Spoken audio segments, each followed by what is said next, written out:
Primeiro, ante tudo, muito obrigada, Meli. Muitas graças. Emocionada pela sua fala. Eu saí de Rosário, mas Rosário não saiu de mim, né? Minha universidade, minha cidade.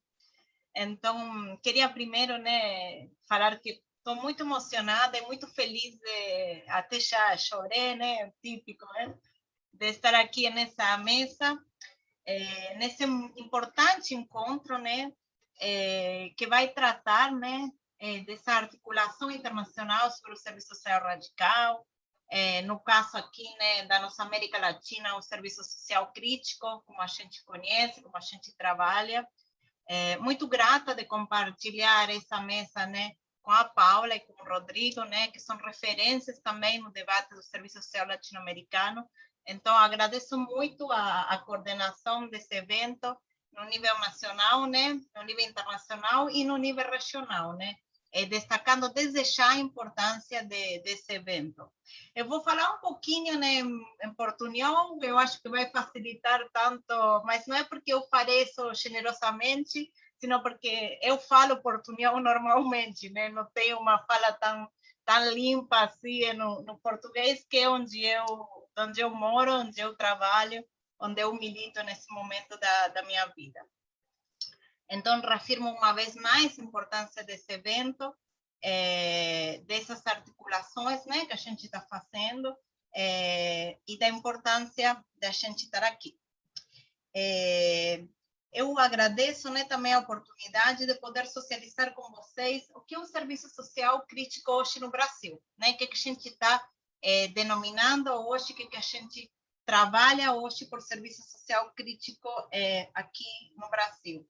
Eu queria destacar que, se bem essa é uma apresentação individual, né, eu estou aqui falando, mas que representa um coletivo profissional, tá? Que ele é amplo e ele é plural, e que vem construindo o serviço social crítico de forma comprometida ou compromissada e competente nas últimas, pelo menos, 4 décadas, nos últimos 40 anos, tá? Que é um compromisso que é imediato, com a satisfação das necessidades da classe trabalhadora, né? Na satisfação das necessidades de sobrevivência da classe trabalhadora, mas também um compromisso imediato, no longo prazo.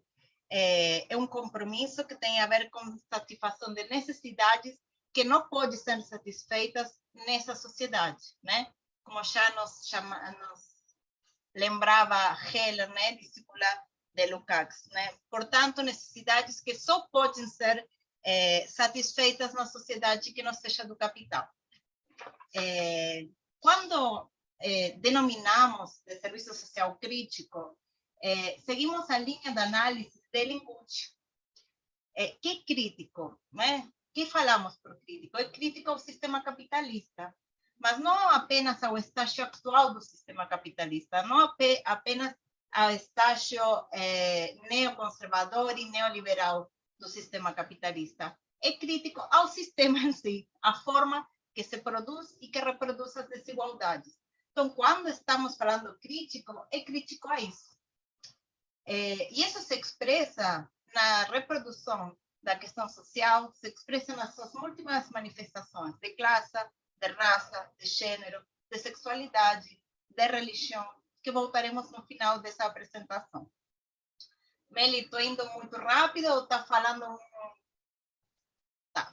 Ou seja, somos críticos ao capitalismo, mas não não anticapitalismo romântico, acreditando que através das reformas as desigualdades serão superadas. O que deve ser superado é o próprio sistema, que gera essas desigualdades. O que não nos exime, de forma nenhuma, de lutar por qualquer melhora nas condições de vida da classe trabalhadora. Pelo contrário, isso faz parte do nosso trabalho profissional e faz parte da nossa consciência cívica. A fala que aqui apresento tem como base de construção 2 textos já produzidos sobre o serviço social crítico no Brasil. Um que foi publicado e organizado pela Rede Ibero-Americana de Serviço Social, que foi publicado na Espanha e foi produzido junto com a professora Cláudia Mônica dos Santos, daqui de Juiz de Fora, Brasil, e a professora Alcina Martins, de Portugal. E outro, um capítulo de livro que ainda está quase saindo, que será publicado na coletânea organizada por Web Stefan, também com autoria com a professora Cláudia Mônica. Mas antes, é necessário explicitar que pensar o serviço social crítico no Brasil, como em qualquer outro país, nos remete à história. Nos remete à história, que sempre é individual, mas também é coletiva. E se expressa na luta de classes, que tem como base a configuração da formação socio-histórica com suas características econômicas, políticas, que são nacionais, mas ao mesmo tempo está inserida em uma região, no nosso caso na América Latina, com um tipo específico de desenvolvimento capitalista e o capitalismo dependente. Portanto, não é possível pensar fora da história, como alguns divulgadores falavam lá na década de 90, do fim da história. Não é possível, somente é possível pensar nos processos, inseridos nos processos históricos. Por isso é importante destacar, considerando que o serviço social crítico no Brasil está diretamente atrelado, do ponto de vista econômico, à crise de um padrão de produção no sistema capitalista. E do ponto de vista social e cultural, há uma crítica a um tipo de serviço social existente até a década de 60, que o professor José Paulo Neto, denominava como serviço social tradicional. Então, o surgimento, né, do serviço social crítico aqui no Brasil está diretamente vinculado às lutas geradas por um determinado processo de produção e reprodução do capitalismo. Mas, ao mesmo tempo, tem uma crítica interior da profissão, que também estava vinculada a uma crítica mais ampla, que era realizada por um tipo de conhecimento e a um tipo de universidade, que reproduzia justamente um padrão cientificista e positivista que mencionamos, que extrapolava, mas ao mesmo incluía o serviço social. Era uma crítica ampla, que pode ser visto no campo das ciências sociais também, e da sociedade, nos processos de mobilização da sociedade, encorajados pelo processo revolucionário que se estava vivendo no mundo. Como dizia Hobson em seu livro sobre a história do século XX, parecia que nesse período o mundo se revolucionava, e nessa parte do continente também tinha chegado a hora. O que estamos afirmando é que o surgimento do serviço social crítico no Brasil está absolutamente ligado à crise do modelo econômico, mas também a uma crise do modelo da universidade, que não conseguia responder às demandas que lhes eram colocadas, do ponto de vista da sua atuação, como do ponto de vista da sua formação. Nesse sentido, é inegável a influência da reconceituação latino-americana no pensamento do serviço social brasileiro. Vale mencionar aqui a rede da qual participamos, né, uma pesquisa internacional que é coordenada pelas professoras Marilda Vilela Yamamoto e a professora Cláudia Mônica dos Santos, que busca justamente fazer essa articulação e conhecer o serviço social reconceituado na América Latina, né? A professora Letícia participa do Chile, tem companheiros de Colômbia, de Chile, de Colômbia, da Argentina, e as interlocuções que a gente tem no nível internacional com a Europa e com os Estados Unidos. E aí a gente faz essa mediação entre o serviço social radical lá e o serviço social crítico naquele momento, como a gente denominava, reconceituado. Sem dúvida, a reconceituação é um momento, um marco para pensar o serviço social crítico no Brasil, que, como a gente sabe, tem como ponto fundacional o Seminário de Porto Alegre, em 1965, e é um processo datado até 75. Ou seja, a reconceituação é um período datado da nossa história. Mas é um período datado que tem uma influência fundamental para pensar o serviço social crítico. Nas palavras de Diego Palma, a reconceituação é um texto de 77 de Diego Palma. Quando ele se refere à reconceituação, ele diz: a reconceituação emerge a partir do desencantamento da função exercida pelo serviço social tradicional, procurando uma alternativa à transformação social. Desenvolve-se inicialmente nos países que possuem um adensamento das lutas de classes, contando com um grupo de reconceituadores concentrados nas universidades e em sectores da Igreja Católica orientados pela teologia da libertação. Alayon, o Arachon, em 2005, ele define que sí creemos oportuno destacar las grandes influencias teóricas y políticas que recibió el movimiento. Los principales aportes provinieron de la teoría de dominación, de la dependencia, del marxismo, de las propuestas concientizadoras del pedagogo brasileño Paulo Freire y también de la teología de la liberación. Ou seja, o que a gente está dizendo é que o serviço social crítico no Brasil ele é herdeiro dessa tradição da reconstituição latino-americana que na década de 60 e 70 estava procurando um serviço social realmente latino-americano, uma articulação política, ideológica, teórica entre os países da América Latina. Mas se a gente estava se articulando, as ditaduras cívico-militares na América Latina também estavam se articulando. A gente não pode esquecer que em 1964, 1º de abril, daqui a alguns dias, a gente vai relembrar o golpe militar aqui no Brasil. A gente não pode esquecer que 24 de março, 57 anos do golpe aqui no Brasil, né? A gente não pode esquecer que 24 de março, ou seja, há 47 anos, aconteceu o golpe militar na Argentina. A gente não pode acontecer que em 73 aconteciam os golpes militares no Chile e no Uruguai. Ou seja, se a gente estava se articulando, se o pensamento crítico e o serviço social crítico estava se articulando, as grandes ditaduras também estavam articuladas. Então, apesar dessa articulação latino-americana que a gente estava tendo, o desenvolvimento posterior do pensamento crítico dentro do serviço social, ele foi diferenciado não só pelas particularidades da formação socio-histórica em cada país, mas também por como as ditaduras foram implementadas e desenvolvidas em cada um de nossos países, sobretudo do Cono Sul. Quando pensamos esse processo aqui no Brasil, a gente não pode deixar de mencionar a obra do professor José Paulo Neto, quando ele fala da renovação do serviço social no Brasil, e dentro da qual ele coloca que existem duas direções que são conservadoras, né? A modernização conservadora e a atualização conservadorismo, mas também a intenção de ruptura. A intenção de ruptura que ela surge ainda na autocracia burguesa, ainda na ditadura militar. Então, isso é importante, porque foi diferente em outros países do Cono Sul. É impensável, por exemplo, na Argentina, pensar algum movimento de resistência ainda na ditadura militar, né? 30 mil desaparecidos. Mesma coisa no Chile. Então, apesar da violência, né, da autocracia burguesa no Brasil, esse processo mais geral do sistema educativo também possibilitou, contraditoriamente, essa modernização conservadora e a possibilidade de alguma crítica.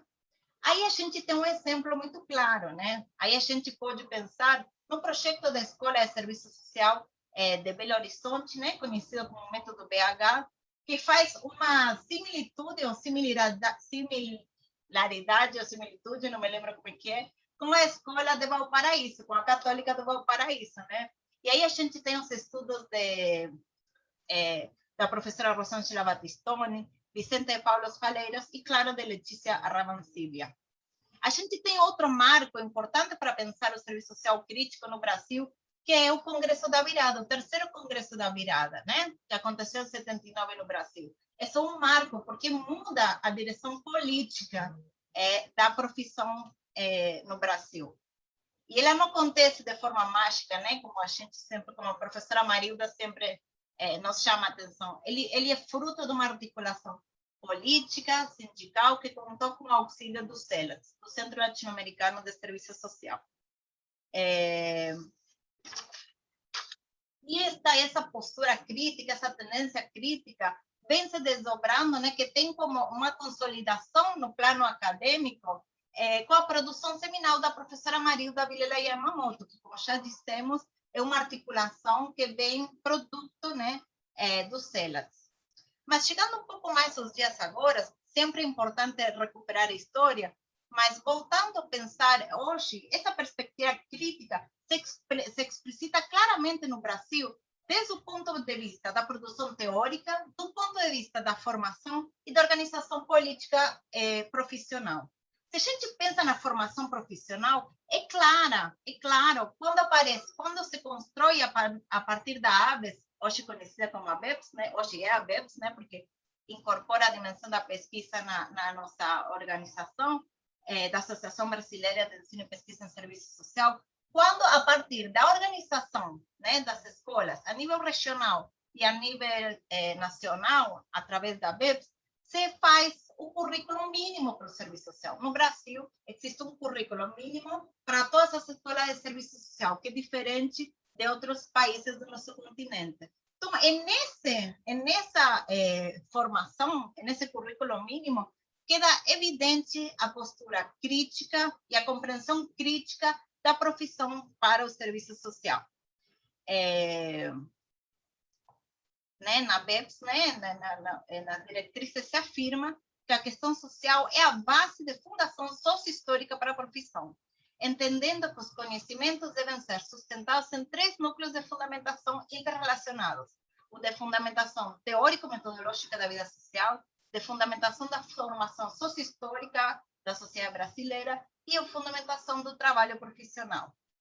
As diretrizes nos falam: é necessário um rigoroso trato teórico, histórico e metodológico da realidade social e do serviço social, que possibilita a compreensão dos problemas e desafios com os quais os profissionais se defrontam no universo da produção e reprodução da vida social. A adoção de uma teoria social crítica que possibilite a apreensão da totalidade social nas suas dimensões de universalidade, particularidade e singularidade. 5 minutinhos? E o estabelecimento das dimensões investigativas, interpretativas, como os princípios formativos das condições central para a formação. Então, a gente tem uma formação crítica, né, no nível nacional, através das diretrizes curriculares da BEPS. Mas também isso se demonstra e isso se explicita no trabalho profissional. A gente vê essa dimensão crítica do nosso projeto ético-político, que ele se explicita nas legislações que também são a nível nacional, a nível federal, que regulam o exercício profissional. Então, quando a gente pensa o código de ética, a gente vê claramente as dimensões da universalidade, da generosidade que tem nosso código de ética. Então, que tem como valor e sustento valores humanos genéricos, como a liberdade, uma liberdade real, não apenas formal. No nosso código de ética, nos coloca de um lado das lutas sociais e do lado da classe trabalhadora. Como sinalizamos em um trabalho que publicamos com Mendes, e tendo como base as produções de Barroco, a ética corresponde a uma ação prática e social consciente, mediada por valores emancipatórios que visa interferir na realidade social para objetivá-la. A ética profissional requer sistematização de posicionamentos e compromisso político da teoria em determinados valores e princípios, né? Aqui uma citação de Barroco. Mas não é só também na legislação, também são nas posições que as diferentes entidades que nos representam, o conjunto Cefes-Cres, a BEPS, Eneso, se posicionam cotidianamente na luta pelos direitos sociais, na luta pelas políticas públicas, na luta contra qualquer tipo de discriminação ou exploração, na luta do espaço público, do debate público. Não é possível pensar aqui nossa intervenção pública se a gente não pensa a importância de algumas figuras históricas, e digo com maior carinho, históricas, tá? Para pensar o serviço social e intervenção pública da profissão, como a professora Maria Carmelita Yazbek no debate de assistência, ou da professora Maria Inês de Souza Bravo na luta pela saúde pública de qualidade no SUS. Não temos como tirar essas figuras da defesa pública do público para o Brasil e para a América Latina. Então, temos 2 minutinhos, mas então vou fechar assim. Estou tentando amarrar como o pensamento crítico, ele percorre desde a formação, pelo exercício e a legislação de nosso exercício profissional, até nosso posicionamento público e político nos diferentes órgãos de defesa. É importante também dizer que essa articulação não pode ser, e não é somente brasileira, né? É latino-americana, e aqui é muito importante destacar como que vem trabalhando o Comitê Mercosul. Lembro, né, da declaração de Rio de Janeiro de 2012 sobre o serviço social, a concepção e a definição do que é o serviço social de uma perspectiva crítica, né? O Comitê Mercosul trabalhou arduamente nisso. Lembro que a presidente hoje, né, da FIPS é uma latino-americana, né, que leva nosso posicionamento crítico para o resto do mundo, né? Então, só para finalizar, nesse contexto de barbarização da vida, né, que a gente tem nesse momento, é imprescindível e fundamental incorporar nossas agendas de lutas e de trabalho todas as questões e expressões da questão social, gênero, LGTBI+, a questão indígena, a questão da concentração da terra e da propriedade. Nesse sentido, resgatar o papel que o MST e o MTCT estão tendo na questão de, por exemplo, de doação de alimentos para nesse momento da pandemia, na luta contra o conservadorismo. E fechando, antes que a Melina já me está olhando muito feio, antes que só para fechar mesmo, né? Não tem como a gente não pensar nesse momento, né? De 300 mil mortos aqui no Brasil pela pandemia, ante um presidente que ridiculariza, né, a pandemia, ridiculariza, dizendo como uma gripezinha, etc, etc, né? Não tem como não repudiar o genocida. Mas, nesse sentido, o pensamento crítico é importante, que reafirmar mais uma vez, e agora sim, finalizando, Meli, conhecer, para além da aparência, a necessidade de construção de estratégias coletivas de resistência, estratégias político-pedagógicas, as instituições na qual trabalhamos, juntos a movimentos sociais, junto a sujeitos, né? Lembrando que o pedagogo brasileiro faria 100 anos, Paulo Freire, esse ano. Necessidade de aprofundar a dimensão investigativa do serviço social, mantendo sempre a rigorosidade teórica, analítica. A necessidade de continuar com os processos de capacitação continuada, a necessidade de articulação com as outras categorias profissionais também. Pensei muito como finalizar. Pensei em finalizar com Fito Páez, pensei em finalizar com Drummond, mas escolhi finalizar com Chico Buarque, com uma música, né, e uma letra que marcou a resistência à ditadura, que diz: apesar de você, amanhã de ser outro dia. Eu pergunto a você, onde vai se esconder da enorme euforia? Como vai proibir quando o galo insistir em cantar? Água nova brotando e a gente se amando sem parar. Obrigada, verdade, memória y justicia. Gracias, Cari. Excelente. Muy, muy claro y muy